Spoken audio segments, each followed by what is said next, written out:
Silent watchers. The command deck of the Phantom Dawn hummed with the barely perceptible vibration of engines running at one-tenth capacity.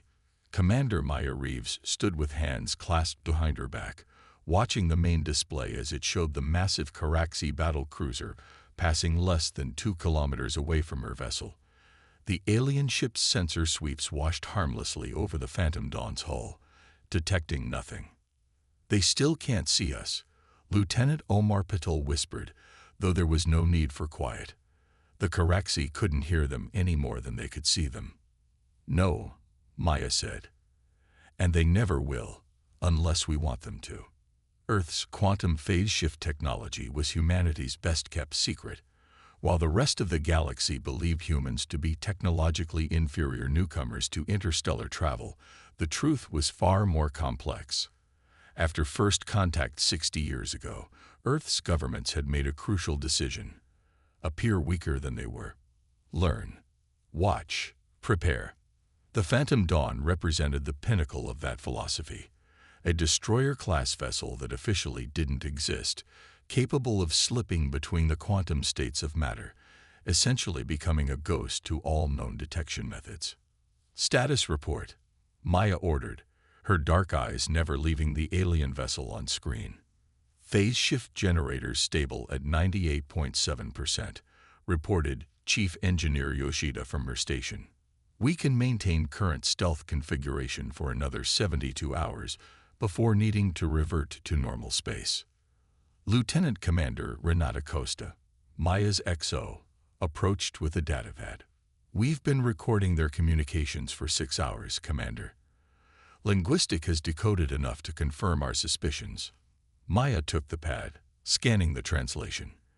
The Caraxi, 8-limbed arthropods with a rigid caste hierarchy and expansionist culture, had always viewed humans with barely disguised contempt. In diplomatic exchanges, they treated Earth representatives as barely evolved primates who had stumbled upon faster-than-light travel by accident. What she read now confirmed everything intelligence had feared. The Caraxi weren't just posturing. They were planning. "They're going to hit Proxima Centauri colony first," Maya said, looking up from the pad. "Then Alpha Centauri. They think it will be a simple matter to overwhelm our defenses." Costa nodded grimly. "They're referring to it as a cleansing operation. Their supreme hierarch has declared humanity an evolutionary dead end occupying valuable stellar real estate." Maya felt ice form in her stomach. The Proxima colony was home to over 12 million people, including her sister's family. "They're talking about extermination," Omar said, his voice tight with anger. "Because they think they can," Maya replied, keeping her own emotions in check. "Because we've let them think we're helpless." The Phantom Dawn had been shadowing the Caraxi fleet for 3 weeks, gathering intelligence on their movements throughout their territory. Their mission parameters were clear. Observe only. Do not engage. Do not reveal Earth's technological capabilities under any circumstances. But now they had confirmed intelligence of an imminent attack on human colonies. Protocol dictated they should slip away, return to Earth space, and deliver their findings. But the Caraxi fleet was already mobilizing. By the time the Phantom Dawn made it back to Earth and the defense fleet organized, Proxima colony could be ashes. Maya made her decision. "Lieutenant Chen, calculate a phase jump to the edge of the Proxima Centauri system. Lieutenant Patel, prepare a tight beam quantum transmission to Earth Fleet Command. Include all our intelligence findings and the Caraxi battle plans." Her crew stared at her. "Commander," Costa said quietly, "those orders would require us to break stealth." "I'm aware, XO. We'll be revealing our phase shift capability." Maya nodded, feeling the weight of command like never before. Sometimes the greatest advantage isn't technology, but the moment you choose to reveal it. The bridge fell silent as the implications sank in. For decades, Earth had hidden its true capabilities, allowing the other species of the galaxy to underestimate humanity.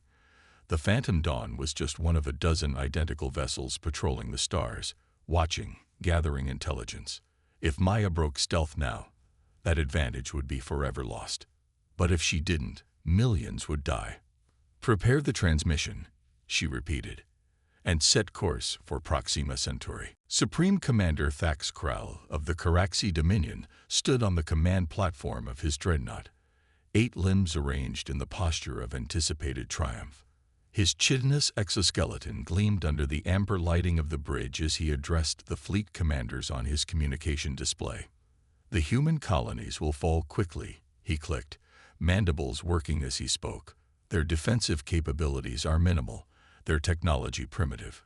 Our preliminary strikes will eliminate what little resistance they can muster, and our ground forces will secure the planets for immediate resource extraction." The other commanders clicked in acknowledgement, their compound eyes reflecting the light of their own command centers. "Supreme Commander," interjected Scientific Director Vixon, "I must once again register my concern. Our intelligence on human military capabilities is incomplete." Thax Kral's upper limbs twitched in irritation. "The humans are barely a century into their interstellar phase. Their vessels are slow, their weapons inefficient. We have observed all their military exercises. We have scanned their colonies.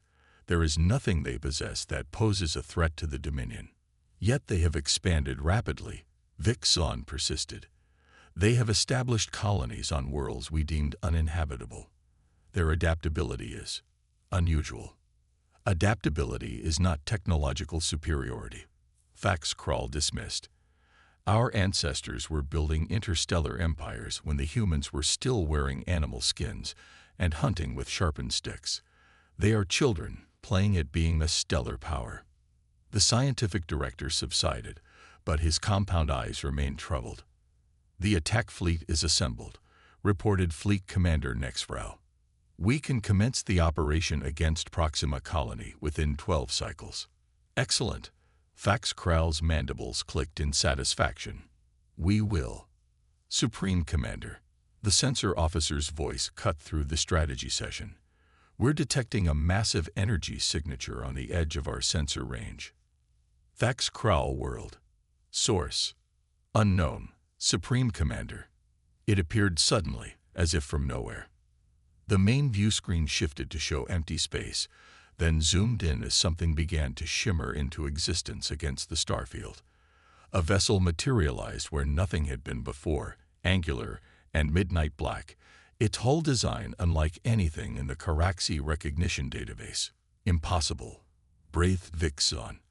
"Our sensors would have detected an approaching vessel." Thax Kral's limbs tightened against his thorax. "Magnify." The image zoomed further, revealing human script etched along the mysterious vessel's hull. "Phantom Dawn. A human vessel." Thax Kral clicked in disbelief. "How did it approach undetected?" Before anyone could respond, the communications officer reported, "Supreme Commander, we're receiving a transmission from the human vessel. Audio and visual." "Display it," Thax Kral ordered, his irritation barely contained. The view screen split, and a human female appeared, dark-skinned, with close-cropped black hair and eyes that held no fear or deference. "This is Commander Maya Reeves of the Earth Alliance vessel Phantom Dawn," she said, her voice calm and measured. "We have been monitoring your fleet movements and communications. We are aware of your planned attack on our colonies." Shock rippled through the Caraxi command center. "Impossible," Thax Kral hissed. "You could not have penetrated our security." "We've been shadowing your fleet for 3 weeks," Maya replied. "Your sensors cannot detect our vessels when we don't wish to be seen." Vixon stepped forward. "What technology allows this deception?" Maya's expression remained neutral. "The same technology that allowed us to transmit your entire attack plan to Earth Defense Command 10 minutes ago. The same technology that is currently being deployed by the rest of our fleet." She leaned forward slightly. "The attack on Proxima Colony will not proceed, Supreme Commander. Not now. Not ever." Thax Kral's rage bubbled over. "One vessel, no matter how advanced, cannot stop our armada." "This isn't a negotiation," Maya said. "This is notification. Earth has maintained the appearance of technological inferiority, because we chose to study rather than confront. That time is over. With that, the transmission ended. Lock weapons on that vessel. Fax Krall commanded. Prepare to fire. Supreme Commander, the tactical officer reported, our targeting systems cannot get a lock. The vessel is fluctuating somehow. On the view screen, the Phantom Dawn began to shimmer, its edges becoming indistinct, as if it were fading from reality itself. Supreme Commander, the sensor officer called out, voice rising with alarm. We're detecting similar energy signatures throughout the fleet formation. Multiple points. They're all around us. One by one, more vessels appeared, materializing from empty space. 5, then 10, then 20. All black, all angular, all bearing the insignia of the Earth Alliance. They had surrounded the entire Caraxi battle fleet, appearing from nowhere like ghosts solidifying from nightmare. Impossible, Fax Krall whispered. Vixon stared at the display, his scientific mind racing to comprehend what they were witnessing. They were here all along, he realized, watching us, studying us. In that moment, Supreme Commander Fax Krall understood that everything the Caraxi Dominion believed about humans had been wrong. They weren't primitives who had stumbled into the galactic community. They were predators who had chosen to observe before revealing their true nature. And now, the Watchers had stepped out of the shadows. Checkmate. Admiral Zorvan of the Talgari Confederacy observed the massive Caraxi invasion fleet on his command center's main display. His 4 eyes blinked in sequence, a gesture of concern among his species. They truly intend to eradicate the humans, he remarked to his senior staff. 12 dreadnoughts, 36 battle cruisers, and over 100 support vessels. The humans have nothing that can stand against such force. His intelligence director, Miva, tilted her head. The humans have requested no assistance from the Confederacy or other neutral powers. Either they have accepted their fate, or they know something we don't. Zorvan finished. The Talgari had maintained careful neutrality in galactic politics for centuries, observing but rarely intervening. Their relationship with humans was cordial but distant. Continue monitoring the situation. I want to see how this unfolds. On the display, the Caraxi fleet approached the human colony system of Proxima Centauri with the confidence of apex predators. Initial scans showed minimal defensive installations around the human settlements, a few orbital platforms, a small fleet of conventional warships. Nothing that could repel the coming storm. On the bridge of the Caraxi flagship Inevitable Dominance, Supreme Commander Fax Krall had recovered his composure after the unsettling encounter with the human stealth vessel. His science team had assured him that the vessel's disappearance was likely a technological trick, perhaps advanced holography combined with sensor jamming. The notion that humans possessed true phase shift technology was dismissed as impossible. We approached the human colony. Supreme Commander, announced Fleet Commander Nexfrau. Their defensive fleet is deploying to meet us. 17 vessels total. Fax Krall's mandibles clicked in amusement. 17 against our 200. They send children to fight giants. They must know this is hopeless, Nexfrau observed.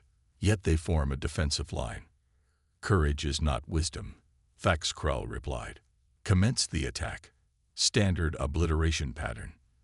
The Caraxi fleet surged forward, weapons charging, targeting systems locking onto the pitifully small human defensive force. Supreme Commander, the communications officer called out. We're receiving a transmission from the human flagship. Surrender terms, no doubt, Fax Krall clicked dismissively.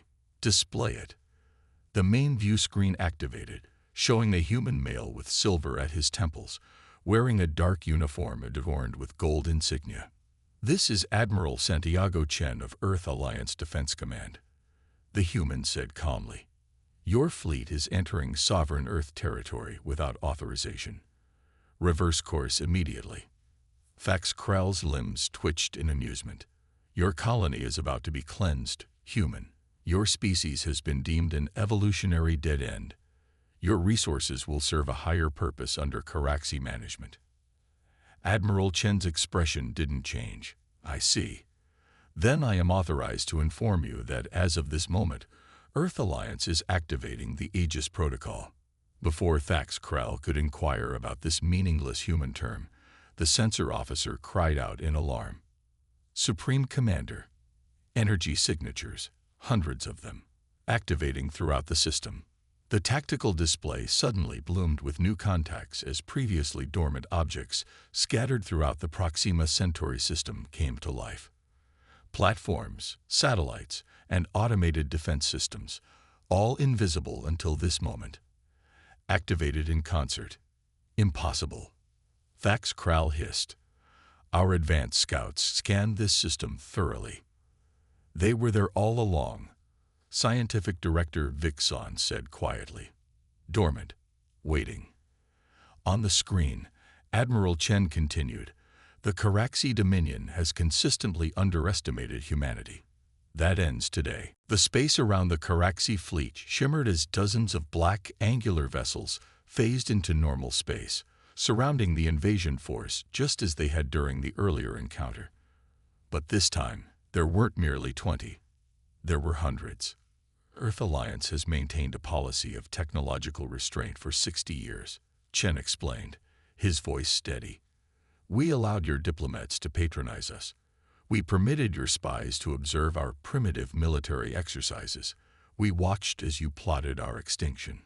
The human vessels began to move with precision, cutting off retreat vectors, establishing a perfect tactical encirclement of the Caraxi Armada. All the while, Chen continued, we built, we deployed, we prepared. The Aegis network consists of over 5,000 automated defense platforms and 400 phase-shift-capable warships. You are now surrounded. In the Talgary observation post, Admiral Zorvin leaned forward, all four eyes widened in shock. By the eternal void, he whispered, the humans have been hiding their true capabilities all along. The tactical display showed the impossible. The supposedly primitive humans had somehow deployed the most advanced defensive network that Talgary had ever witnessed, completely undetected until its activation. Admiral, Miva said, her voice hushed with awe. Our analysts estimate the human vessels are utilizing some form of quantum phase shift technology. They can apparently transition between normal space and something else. No wonder they sought no allies, Zorvin realized. They never needed any. On the inevitable dominance, panic was spreading through the command center. We cannot target their vessels, the weapons officer reported frantically. They shift in and out of phase faster than our systems can lock. Evasive maneuvers, Thax Krell ordered. All vessels, break formation and... Supreme Commander, interrupted the tactical officer. The human vessels are taking position directly alongside our ships. They're matching our course and speed precisely. On the view screen, the angular black shape of a human destroyer hung in space less than 100 meters from the inevitable dominance's command center, so close that Thax Krell could read the name emblazoned on its hull, Phantom Dawn. This is Commander Maya Reeves, came the now familiar voice over the comm system. Supreme Commander Thax Krell, your fleet is now checkmate. We still outnumber you. Thax Krell clicked defiantly. We will fight to the last warrior. A fight would be counterproductive, Maya replied. Each of our vessels is now positioned to deliver a concentrated strike to your command centers. Your shields cannot stop weapons fired from essentially inside your shield envelope. Before your gunners could react, every command ship in your fleet would be decapitated. Scientific Director Vixon approached Thax Krell, his movements careful and deliberate. Supreme Commander, I believe the humans are offering us a way to avoid annihilation. Thax Krell's limbs trembled with rage and humiliation. They deceived us, for decades. As we planned to deceive them before our attack, Vixon noted quietly. The difference is that they succeeded. The main screen split to show Admiral Chen alongside Commander Reeves. Supreme Commander, Chen said, Humanity does not seek the extermination of the Caraxi. What we seek is understanding, respect, peace, if possible, but we will accept nothing less than our right to exist. Maya added, "We have transmitted the full capabilities of Earth's defense network to your science directorate, not as a threat, but as information. Knowledge is the foundation of wisdom." Fax Krell's mandibles worked furiously as he processed his options. The Caraxi Dominion had never surrendered, never retreated. But neither had they ever faced an enemy who had so completely outmaneuvered them. "What are your terms?" He finally clicked. "Immediate withdrawal of all Caraxi forces from Earth Alliance space," Chen replied promptly. "Formal recognition of all human colony worlds and territories, and a non-aggression pact, to be followed by genuine diplomatic relations. And if we refuse?" Chen's expression remained neutral. "Then we demonstrate exactly what happens when a Caraxi dreadnought's command center is hit by a phase-shifted antimatter torpedo." The silence on the bridge stretched for several long seconds. "We will withdraw," Fax Krell finally said, each word like acid in his speech organs. 3 days later, Commander Maya Reeves stood before the Earth Alliance Security Council in the underground chambers beneath Geneva. Her dress uniform felt stiff after weeks in the more comfortable duty attire of the Phantom Dawn. "The Caraxi fleet has retreated beyond the Procyon boundary," she reported. "Their science directorate has requested a formal information exchange regarding our phase shift technology." "Which we will politely decline," said Counselor Okafor with a thin smile. "The Aegis Protocol has accomplished its primary objective. The hostile powers of the galaxy now understand that humanity is not to be trifled with." Maya nodded but felt compelled to add, "With respect, Counselor, fear is a poor foundation for lasting peace." "Fear is merely the first step, Commander," replied Fleet Admiral Yamamoto. "It creates space for respect to grow. The Caraxi and others dismissed us as primitive upstarts. Now they must reevaluate." The council chamber's doors opened to admit a tall, blue-skinned figure. Ambassador Zorvin of the Talgari Confederacy, his 4 eyes blinking in the sequential pattern that Maya had learned indicated thoughtfulness.